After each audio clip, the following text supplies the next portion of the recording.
Hello বন্ধুরা, কেমন আছেন সবাই?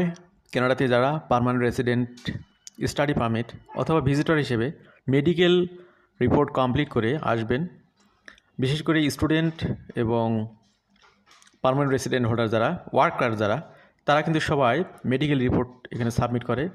বিকজ তারা 6 মাসের অধিক সময় স্টে করতে চায়। 6 মাসের অধিক সময়ের জন্য কেউ যদি ভিসা অ্যাপ্লাই করে তাহলে তাদের মেডিকেলটা করাই উচিত। ভিজিটরদের জন্য মেডিকেল ম্যান্ডেটরি না, তারা করতেও পারেন, নাও করতে পারেন। তো মেডিকেল করার ক্ষেত্রে বা মেডিকেল নিয়ে কানাডা গভর্নমেন্ট 2026 সালে নতুন একটি রুলস কার্যকরী করবে। সেটা নিয়েই মূলত আপনাদেরকে আপডেট দেবো, কিছু গাইড দেবো। আশা করছি তথ্যগুলো জেনে উপকৃত হবেন। বিশেষ করে এটাকে গুরুত্ব না দিলেও, এটাকে আলোচনার মধ্যে না আনলেও, এইটা কিন্তু আপনাদের ভিসা অ্যাপ্লিকেশনে খুব বড় একটা প্রভাব ফেলে। ইন্টারনালি এই বিষয়গুলো প্রভাব ফেলে, কারণ আপনারা যখন প্যানেল ফিজিশিয়ানের কাছে মেডিকেল কমপ্লিট করেন তখন তারা আপনাকে একটা রিপোর্ট দেয় এবং আর একটা রিপোর্ট কিন্তু চলে যায় কানাডা ইমিগ্রেশন ডিপার্টমেন্টে। সেখানে আপনার রিপোর্টের ব্যাপারে খুব বেশি নেগেটিভ কিছু থাকলে সাথে সাথে জানানো হয়, কিন্তু আপনার ব্যাপারে যদি কোনো অ্যালার্মিং ইস্যু থাকে সেগুলো অনেক সময় তারা নাও জানাতে পারে। সেটার উপর বেস করে আপনার ভিসা অ্যাপ্লিকেশনটা অনেক ডিলে হতে পারে। যারা স্টাডি পারমিটে কিংবা ওয়ার্কের আবেদন করেন তাদের কিন্তু অ্যাপ্লিকেশনটা ক্যান্সেল হতে পারে।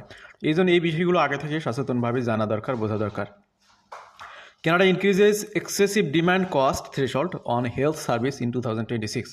তো কানাডার গভর্নমেন্ট যদি মনে করে কোনো ব্যক্তি কানাডাতে আসার পরে গভর্নমেন্টের খরচ অনেক বেড়ে যাবে, কোন ক্ষেত্রে তাকে যে ফ্রি হেলথ সার্ভিস দেওয়া হবে সেটার জন্য যদি খরচ, মানে কানাডা গভর্নমেন্টের যে একটা বাজেট থাকে সেটার বেশি যদি তার জন্য মেডিকেল পারপাসে খরচের কোনো সম্ভাবনা থাকে, তাহলেই সেইটাকে মেডিকেলি ইনঅ্যাডমিসেবল বলা হয় এবং সেক্ষেত্রে অনেক ক্ষেত্রে ভিসা রিফিউজ হতে পারে বা রিফিউজ হয়।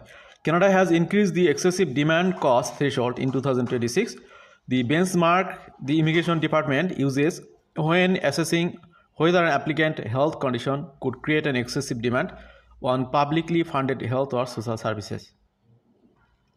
This update matters because medical inadmissibility can affect applicants across virtually every temporary and permanent immigration pathway. The excessive demand is often the least discussed among applicants but is most consequential health ground refusal risks for economic and certain non-exam streams. তো বুঝতে পারতেছেন যে এটা আপনার নীরব ঘাতক হতে পারে।